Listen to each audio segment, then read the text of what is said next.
Good morning students, welcome to your science class again.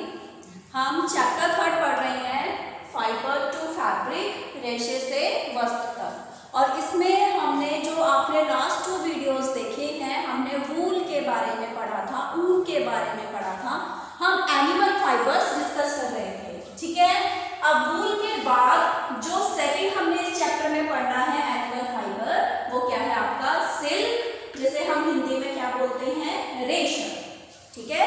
तो silk भी क्या है, ये भी एक एनिमल फाइबर है। हमें सिल्क कहाँ से मिलता है, 6th क्लास में भी आपको बताया था।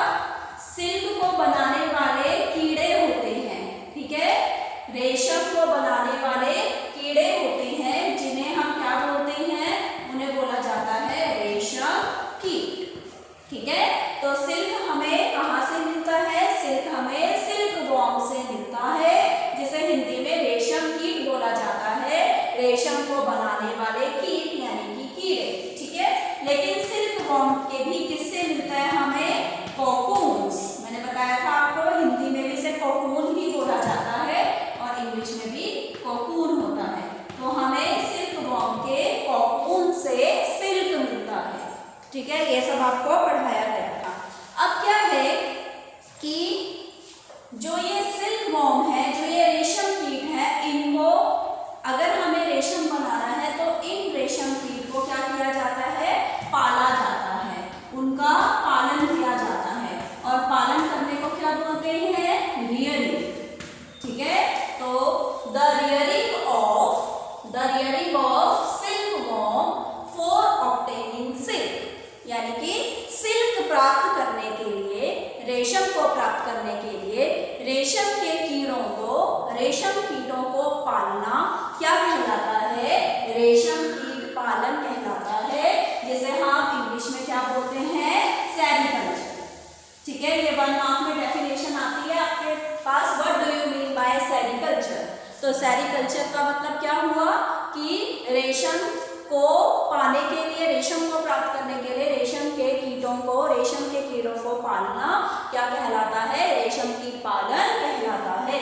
तो the rearing of silk worms for obtaining silk is called sericulture, ठीक है। तो सेरीकल्चर हो गया आपका रेशम कीट पालन। क्लियर हो गया। अब हम क्या करेंगे, इसके बारे में जानने से पहले हमें रेशम कीट की हम क्या पढ़ेंगे, लाइफ हिस्ट्री पढ़ेंगे। Life history of silk moth. Silk moth यानी कि रेशम को बनाने वाले जो कीड़े होते हैं, रेशम कीट, उसका हम लाइफ साइकिल पढ़ेंगे। लाइफ साइकिल का मतलब क्या हो गया, जीवन चक्र, ठीक है। तो जीवन चक्र पढ़ते हैं, उसके बाद फिर हम पढ़ेंगे कि सिल्क कैसे बनता है। तो ये आपके पास बोर्ड पे डायग्राम है, life cycle of silk moth, ठीक है। आपकी कॉपी में भी बनाना है जब आपको दिया जाएगा होमवर्क में। अब इसमें क्या है, इनका जीवन चक्र देखते हैं, ठीक है। तो सबसे पहले क्या होता है, जो वयस्क एडल्ट होता है पूरा, फीमेल सिल्क मोथ, जो मादा रेशम कीट है, फीमेल सिल्क मोथ ये है, ये क्या करता है, it Lay's egg on mulberry leaf. Mulberry leaf होती है शहतूत की पत्ती, शहतूत का पेड़ होता है। तो जो रेशम का कीड़ा होता है वह शहतूत की पेड़ों पे रहता है, ठीक है, और शहतूत की पत्तियों को खाता है। तो क्या करेगी, जो फीमेल सिल्क मोथ है, जो मादा सिल्क मोथ है, वो क्या करेगी, शहतूत की पत्ती पर सैकड़ों अंडे एक साथ दे देगी, ठीक है। बहुत सारे ढेरों में ये अंडे दे देगी। तो ये पत्ती बना रखी है, मलबरी लीफ, शहतूत की पत्ती, और उसमें एग है, ठीक है, अंडे। फिर क्या होगा, धीरे धीरे उन अंडों से क्या होगा, क्या बाहर निकल के आएंगे, उनके लार्वा बाहर निकल के आएंगे, और उन लार्वा को बोलते हैं कैटरपिलर, ठीक है। अंडे जब फूट जाते हैं तो उनके अंदर से लार्वा निकलता है, तो यहाँ पे उसको कैटरपिलर बोला जाता है, या इसी को हम सिल्क वॉर्म भी बोलते हैं, क्योंकि असली में ये है जो सिल्क बनाने वाला कीड़ा है, वो ये है, ठीक है, ये बनाएगा। तो इसे कैटरपिलर बोल सकते हैं या सिल्क वॉर्म, कुछ भी बोल सकते हैं। तो कैटरपिलर को कैटरपिलर ही बोला जाता है, सिल्क वॉर्म को रेशम कीट बोल देते हैं। फिर क्या होगा, धीरे धीरे ये क्या करेगा, ग्रो करेगा, अपने आकार में बड़ा होगा और अपने जीवन चक्र के अगली स्टेज में आ जाएगा,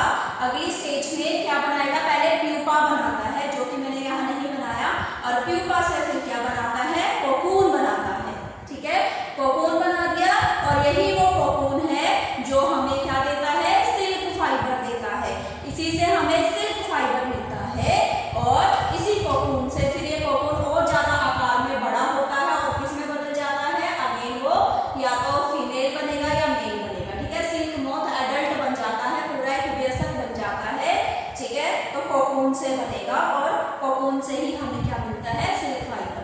अगर हमें सिल्क फाइबर चाहिए, हमें सिल्क चाहिए, सिल्क बनाना है, तो हम कोकून को आगे ग्रो नहीं करते, कोकून को अलग से निकाल के फिर सिल्क बनाया जाता है, जो कि हम आगे बुक में पढ़ेंगे। ठीक है, तो देखिए आप बुक में, आपकी बुक में है life cycle of silk moth, page number 28, 28 page number पे। तो इसमें जो मैंने ये पूरा लाइफ साइकिल बनाया है उसको एक्सप्लेन किया गया है। ठीक है, तो ध्यान से सुनेंगे। सबसे पहले क्या है, the female silk moth lays egg from which hatch larvae which are called caterpillars और सिल्कवॉर्म्स। कि जो फीमेल है वो मलबरी लीफ शहतूत के पत्तों पर ढेरों अंडे दे रही है और फिर वो अंडों से क्या निकल रहे हैं, जो उनके लार्वा निकलते हैं उसे कैटरपिलर या सिल्कवॉर्म बोलते हैं। ये लिखा है, दे ग्रो इन साइज, वो आकार में बड़े होते हैं और फिर वो अपने जीवन चक्र की अगली स्टेज में प्रवेश करते हैं। ठीक है, तो अगली स्टेज में प्रवेश करने के लिए वो क्या करते हैं, it first weaves a net to hold itself. ये क्या करेगा, अपने चारों तरफ जाल बुनना, अपने इर्द गिर्द जाल बुनना शुरू कर देगा। ठीक है, अपने इर्द गिर्द जाल बनाने लग जाएगा। ठीक है, तो नेट बनाने लग जाएगा, जाल बनाने लग जाएगा। Then it swings it head from side to side in the form of figure 8। अब वो क्या करेगा, जो इसका हेड है वो अपने हेड को एक किनारे से लेके दूसरे किनारे तक ऐसे, फिर दूसरे किनारे से पहले किनारे तक ऐसे क्या करेगा, स्विंग करेगा, घुमाता रहेगा, गति करेगा। और इस तरह से, जैसे सपोज एक कैटरपिलर है, ये कैटरपिलर है, तो ये अपने हेड को पहले ऐसे एक सिरे से दूसरे सिरे तक, फिर दूसरे सिरे से पहले एक सिरे तक। तो इस तरह से कौन सी आकृति बन गई, अगर आप देखोगे तो ये 8 की आकृति बन गई, 8 बन रहा है। ठीक है, तो आपकी बुक में लिखा है कि 8 की आकृति में वो क्या करेगा, एक साइड से दूसरी साइड, साइड टू साइड वो क्या करेगा, गति करेगा, मूव करेगा। और फिर क्या होगा, मूव करने के बाद during this movement of head the caterpillar secret fibre made of a protein. और इस प्रोसेस में जब वो ये वाला प्रोसेस कर रहा है, एक साइड से दूसरी साइड, दूसरी से पहली साइड, इस तरह से वो गति कर रहा है, इस मूवमेंट के दौरान, इस गति के दौरान वो क्या करता है, फाइबर, प्रोटीन का बना हुआ फाइबर, एक तार की तरह जो पदार्थ है वो स्रावित करता है, वो सीक्रेट करता है। ठीक है, तो क्या करेगा वो, जैसे ऐसे मूव कर रहा है तो साथ में क्या करेगा, तार छोड़ेगा। ठीक है, प्रोटीन का बना हुआ एक तार छोड़ेगा, फाइबर छोड़ेगा, और फिर वो फाइबर क्या होगा, धीरे धीरे हार्ड हो जाएगा, क्योंकि हवा से वो तरल पदार्थ है, जैसे जैसे हवा लगेगी उसे तो वो क्या हो जाएगा, हार्ड बन जाएगा, कठोर बन जाएगा। और वही जो तार है वही आपका क्या है, वही सिल्क फाइबर है। ठीक है, सिल्क फाइबर बन जाता है। फिर क्या होगा, soon the caterpillar completely cover itself by the silk fiber and turns into pupa। धीरे धीरे क्या होगा, इसके इर्द गिर्द बहुत सारे फाइबर बन जाएंगे, ऊपर भी नीचे भी। ठीक है, इस तरह से बहुत सारी लेयर बन जाएगी फाइबर की। ठीक है, और जब बहुत सारी लेयर बन जाएगी फाइबर की तो क्या बन जाएगा, ये प्यूपा बन जाएगा। ठीक है, प्यूपा बन जाएगा और इसी को ही हम क्या बोलते हैं, कोकून बोलते हैं। तो कैटरपिलर ने अब क्या बना दिया, कोकून बना दिया। इसके अंदर ये प्यूपा था और बाहर जो ये है, ये पूरा फाइबर का जाल बिछा हुआ है, ये सिल्क फाइबर है। तो ये कोकून बोल देंगे इसको, पूरी कवरिंग को कोकून हो गया। कोकून के अंदर जो आपका प्राणी है, ये कीड़ा है, प्यूपा की फॉर्म में वो अंदर है और बाहर पूरा का पूरा क्या है, फाइबर्स का जाल बिछा हुआ है। ठीक है, तो क्या होगा, अब कोकून के अंदर इसी तरह से ये बनता, मतलब आकार में बड़ा होता जाएगा और फिर ये एडल्ट में बन जाएगा। ठीक है, लेकिन हमें इसको एडल्ट नहीं बनाना, बल्कि हम इसी स्टेज में क्या करेंगे, कोकून को अलग कर लेंगे और कोकून के अराउंड जितना भी सिल्क फाइबर की बनाता रहेगा, सिल्क फाइबर बनाता रहेगा, जितना भी सिल्क फाइबर है हम उसको निकाल सकते हैं। तो वो हमें क्या मिल जाएगा, सिल्क का, रेशम का धागा मिल जाएगा।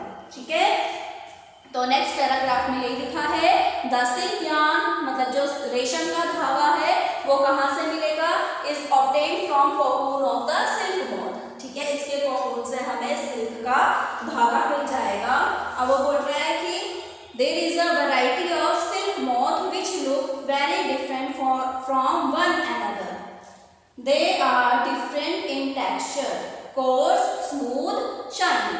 क्या मतलब हुआ इसका कि जो सिल्क मोथ है बहुत सारी वैरायटी के हैं, अलग अलग किस्म के हैं, अलग अलग तरह के सिल्क मोथ पाए जाते हैं। और इस तरह से जो वो रेशम का धागा हमें देते हैं, सिल्क फाइबर देते हैं, वो भी अलग अलग प्रकार का होता है। कैसे अलग अलग प्रकार का? वो टेक्सचर में, मतलब टच करने में अलग अलग होता है। वो कोर्स भी हो सकता है, वो स्मूथ भी हो सकता है, और वो आपका शाइनी भी हो सकता है। तो जिस तरह से सिल्क मोथ अलग अलग है, तो अलग अलग प्रकार का वो हमें रेशम का धागा देते हैं गठन के हिसाब से, कि मृदु होगा, स्मूथ यानी कि चिकनाहट के हिसाब से, स्मूथ है, रफ है, और शाइनी में चमक के हिसाब से, किसी में चमक ज्यादा होगी, किसी में चमक कम होगी। तो इस तरह से अलग अलग टाइप के सिल्क मोथ हमें अलग अलग टाइप से रेशम का धागा देते हैं। और इसी के बेसिस पे आपके मम्मियाँ जो हैं, मम्मी लोग साड़ी डालते होंगे, सिल्क की साड़ी, तो सिल्क की भी अलग अलग क्वालिटी आती है। तो वो क्वालिटी इसी के बेसिस पे है। जैसे कि एक होता है आपका टसर सिल्क, TASSAR, ये सिल्क की टाइप है, ठीक है, टसर सिल्क होता है।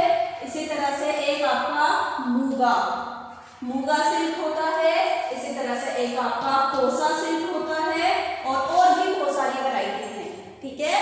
तो टेक्सचर के हिसाब से अलग अलग टाइप के आपके रेशम होते हैं। टसर सिल्क हो गया, मूगा सिल्क हो गया, कोसा सिल्क हो गया, एक्सेट्रा, जो कि हमें डिफरेंट टाइप के मोथ, डिफरेंट टाइप के कीड़ों के कोकून से मिलता है, ठीक है। The most common silk moth is mulberry silk moth, जो इंडिया में बहुत कॉमनली पाया जाता है। जैसे वूल कॉमनली हमें शीप से मिलती है ना, भेड़ से मिलती है, इसी तरह से कॉमनली की बात करें, आमतौर पे हमें कौन से सिल्क मोथ से सिल्क मिलता है? जो मलबरी लीफ पे रहता है, जो शहतूत के पेड़ों पे रहता है। तो कॉमन सिल्क मोथ कौन सा है? मलबरी सिल्क मोथ, जो सिल्क मोथ शहतूत के पेड़ पर रहता है, ठीक है। और इसके कोकून से जो भी हमें सिल्क फाइबर मिलता है वो सॉफ्ट होगा, ठीक है, सॉफ्ट होगा, मुलायम होगा, लस्टरस मीन्स चमकदार होगा, और इलास्टिक मीन्स लचीला होगा, ठीक है, खिंचावपन भी होगा, खींचेंगे तो खिंच जाएगा, लचीला भी होगा, ठीक है। और फिर क्या करते हैं? फिर उसको अलग अलग डिफरेंट कलर में डाई कर देते हैं, रंग देते हैं, और आपके रेशमी वस्त्र तैयार किए जाते हैं, ठीक है। और इंडिया में आपको पता भी होगा कि इसकी फैक्ट्री है जहाँ पे ज़्यादातर फीमेल्स ही काम करती हैं, ठीक है। तो फैक्ट्री में जो भी रेशम बनाने वाली फैक्ट्री है उनमें ज़्यादातर फीमेल्स काम करती हैं। इससे हमारे देश की इकोनॉमी भी बढ़ती है, और फीमेल्स जो हैं, महिलाएं जो हैं, उनको रोजगार भी मिलता है। तो ये हमने जीवन चक्र की बात करी। अब हम इसमें लास्ट टॉपिक की बात कर लेते हैं कि कोकून से हमें कैसे सिल्क मिल रहा है। पेज नंबर 30 पे आएंगे। आपकी बुक का पेज नंबर 30 है, जिसमें आपको बता रखा है from cocoon to silk, cocoon से सिल्क बनाने का प्रोसेस बताया गया है, ठीक है। तो सबसे पहले क्या हुआ? रियरिंग सिल्क वॉर्म, मतलब रेशम कीट का पालन हो गया, ठीक है। सबसे पहले उनको पाला जाता है। कैसे पाला जाता है? ठीक है। A female silk moth lays hundreds of eggs at a time. तो जो भी फीमेल सिल्क मोथ है वो एक टाइम पे हंड्रेड्स ऑफ एग देती है, ठीक है। 100 के करीब, 100 से ज्यादा भी हो सकते हैं, उतने एग वो देती है एक टाइम में। फिर क्या होगा? एग देने के बाद उन एग्स का क्या किया जाएगा? The eggs are stored carefully on strips of cloth और कागज and sold to silk worm farmers. फिर उन एग्स को, उन अंडों को कहाँ पे? कपड़े की पट्टियों पे या कागज की पट्टियों पे, ठीक है। स्ट्रिप्स होती है पट्टी, तो कपड़े की बनी पट्टी या कागज की पट्टी पे उन एग्स को अच्छे से स्टोर करके कहाँ दे दिया जाता है? बेच दिया जाता है सिल्क वॉर्म फार्मर, मीन्स जो रेशम कीट को पालते हैं, ठीक है, उन्हें सिल्क वॉर्म फार्मर्स बोलते हैं। उन किसानों को बेच दिया जाता है। फिर वो किसान क्या करते हैं? The farmers keep eggs under hygienic conditions and under suitable conditions of temperature and humidity. वो किसान अंडों को हाइजीनिक कंडीशन मीन्स बिल्कुल साफ सुथरी जगह पर रखते हैं, और सूटेबल कंडीशन मीन्स उनको जितना भी उनको कंडीशन चाहिए उसके अकॉर्डिंग, उसके अनुकूल उनको तापमान और आर्द्रता दी जाती है। आर्द्रता मीन्स नमी, ठीक है, ह्यूमिडिटी, ह्यूमिडिटी मतलब आर्द्रता यानी कि नमी, और टेम्परेचर मीन्स तापमान, ठीक है। तो उनके अनुसार जो भी उचित तापमान और आर्द्रता नमी है वो किसान उन अंडों को ऐसी कंडीशन में रख देते हैं। The eggs are bound to a suitable temperature for the larva to hatch from eggs. तो फिर अंडों को क्या कर दिया, एक सूटेबल, एक उचित तापमान पे रख दिया, तो अंडे गर्म होंगे उस तापमान पे, और फिर अंडों से क्या निकल आएगा, उनका लार्वा यानी कि कैटरपिलर निकल आएगा। तो जितने भी अंडे थे उन सब में से क्या निकल जाएगा, सिल्कवॉर्म या कैटरपिलर बाहर निकल जाएगा, ठीक है। फिर क्या होगा, this is done when mulberry leaves bear a fresh crop of leaves. और यहाँ ये कहाँ पे किया जाता है, जो शहतूत की ताजी पत्तियां हैं उनके ऊपर किया जाता है। जहाँ पर भी रखा जाता है शहतूत की ताजी पत्तियां भी रखी जाती है, क्योंकि जो ये कैटरपिलर है, जो ये सिल्कवॉर्म है, वो शहतूत की पत्तियां खाती हैं, ठीक है। क्लियर हो गया। अब आगे क्या लिखा है, जो ये कैटरपिलर और सिल्कवॉर्म बने, ठीक है, हमने यहाँ पे वो किसान क्या करेंगे, शहतूत की ताजी पत्तियां रख देंगे, तो ये उन ताजी पत्तियों को ईट दे एट नाइट, रात दिन वो उन पत्तियों को खाते हैं। इंक्रीज एनॉर्मसली इन साइज, और आकार में बहुत बड़े हो जाते हैं, ठीक है, उनका साइज बहुत बड़ा हो जाता है। उसके बाद क्या करेंगे, फिर इनको कहाँ रखेंगे, the larvae are kept in clean bamboo trays along with freshly chopped mulberry leaves. दोबारा से अब इन कैटरपिलर को बांस की बनी, बैम्बू होता है बांस, ठीक है, बांस बैम्बू की बनी ट्रे होती, ट्रे बनाई जाती है बड़ी बड़ी, और वहां पे वो कैटरपिलर को रखा जाता है, और उसके साथ ही फिर से ताजी कटी शहतूत की पत्तियां, ठीक है, फ्रेशली चॉप्ड मलबरी लीव्स, ठीक है, फ्रेश बिल्कुल ताजी शहतूत की पत्तियां चॉप करके काट के वहां डाल देते हैं, ये उनको खाते हैं। आफ्टर 25 to 30 days, ठीक है, 25 से 30 दिन यानी कि महीना के करीब उनको रखा जाता है। एक महीने तक वो ताजी पत्तियां खाते रहते हैं, और फिर एक महीने बाद 25 से 30 दिन के बाद stop eating and move to a tiny chamber of bamboo in the tray to spin cocoons, ठीक है। एक महीने तक वो पत्तियां खाते रहते हैं, अपना साइज बढ़ाते रहते हैं, और एक महीने 25 या 30 दिन के बाद वो क्या करते हैं, जो बांस की ट्रे है उसमें छोटे छोटे खाने बने होते हैं, छोटे छोटे कक्ष बने होते हैं, चैम्बर्स बने होते हैं, फिर वो उन चैम्बर्स के अंदर घुस जाते हैं, वो पत्तियां खाना छोड़ देते हैं, और फिर वो उन चैम्बर्स के अंदर घुस जाते हैं। क्यों घुस जाते हैं, कोकून बनाने के लिए, ठीक है, टू स्पिन कोकून्स। अब क्या करेंगे, वो बहुत बड़े हो गए हैं, अब वो क्या करेंगे, अपने अंदर से सिल्क फाइबर निकालेंगे और वही जाल बुनना स्टार्ट करेंगे, यानी कि कोकून बनाना स्टार्ट करेंगे। कोकून क्या है, कोकून के अंदर है तो यही है कैटरपिलर, लेकिन बाहर से क्या है, फाइबर, जो सिल्क फाइबर है, जो रेशम के धागे, उनका गुच्छा बनता जाता है, और वही धागे से रेशम हमें मिलता है, ठीक है। तो क्या बोला उन्होंने फिर, कि वो रैंक में चले गए, छोटे छोटे जो चैम्बर्स कक्ष बने हुए थे उसमें चले गए, और साथ के साथ ट्रे में उनको क्या है, छोटी छोटी जो ट्विक्स होती है, तिनके, ठीक है, जो जिस चैम्बर में वो घुसे हैं वहां पे तिनके डाल देंगे। क्यों, क्योंकि तिनके के ऊपर वो लटक जाएंगे, ठीक है, तिनके के ऊपर वो लाइन से लटक जाएंगे और अपना कोकून बनाना शुरू कर देंगे, ठीक है। तो क्या होगा, वो धीरे धीरे वो उसी तरह से 8 की आकृति में अपने धागे छोड़ते रहेंगे, पूरा गुच्छा बना देंगे, पूरा बाहर से क्या बन गया, कोकून बन गया, प्लस सिल्क फाइबर का गुच्छा बन गया, ठीक है। तो इस तरह से हमें क्या मिल गया, कोकून मिल गया, सिल्क फाइबर मिल गया, जिसके अंदर ये लार्वा है जो कि कंटिन्यूसली बनाने पे लगा हुआ है, ठीक है। नेक्स्ट आता है आपका प्रोसेसिंग सिल्क। अब हमें प्रोसेस को यहीं तक चलना, हमें एडल्ट नहीं बनाना, हमें यहीं तक चाहिए, क्योंकि हमें तो फाइबर लेना है, हमें तो सिल्क के धागे चाहिए जो कि कोकून से मिलेंगे। तो उसके बाद क्या करेंगे, A pile of cocoon is used for obtaining silk fiber. जिस तरह से 100 एग थे उस तरह से 100 कोकून होंगे, तो हम क्या करेंगे, पाइल ऑफ कोकून मतलब कोकून की ढेरी लगा देते हैं वहां पर, ठीक है, कोकून की ढेरी लगा देते हैं, और फिर उससे सिल्क फाइबर कैसे निकालते हैं, अब आगे सुनिए। The cocoons are kept under the sun or boiled or exposed to steam, कि जो कोकून है उन्हें या तो धूप, सन के नीचे रखा जाएगा, कड़ी धूप में रखा जाएगा, या फिर उनको बॉईल किया जाएगा, ठीक है, पानी में बॉईल किया जाएगा और एक्सपोज्ड टू स्टीम या उन्हें भाप दी जाएगी, ठीक है, या तो उन्हें सनलाइट धूप की रोशनी में रखा जाएगा या उन्हें बॉईल किया जाएगा, उबाला जाएगा या उन्हें स्टीम यानी कि भाप दी जाएगी। उससे क्या होगा, गर्मी की वजह से जो इसके आसपास जो भी गुच्छे बने हुए थे सिल्क फाइबर के वो सेपरेट हो जाएंगे, वो इसमें से अलग हो जाएंगे। तो जो सिल्क फाइबर्स हैं, जो रेशम के रेशे हैं, वो उसमें से अलग हो जाएंगे।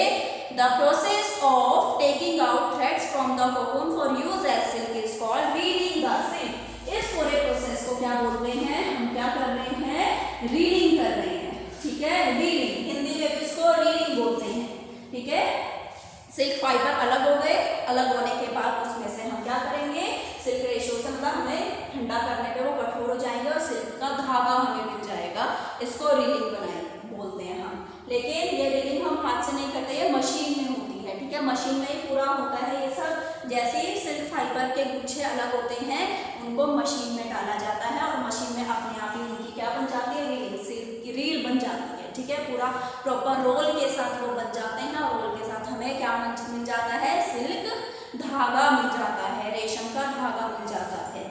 तो reeling is done in special machine, reeling के लिए स्पेशल मशीन होती है विच अनवाइंड द थ्रेड्स, जो कि क्या करता है, जो वो धागे या फाइबर थे उनको, वो गुच्छे बने हुए थे तो उनको अलग अलग कर देगा कोकून से, ठीक है। Silk fibres are then spun into silk thread, फिर वो फाइबर्स से क्या बन जाएगा, सिल्क थ्रेड बन जाएगा। रेशे थे, सुखाने पे, ठंडा करने पे, हवा में सूखने पे वो क्या हो जाएंगे, कठोर धागा बन जाएंगे। तो सिल्क थ्रेड हमें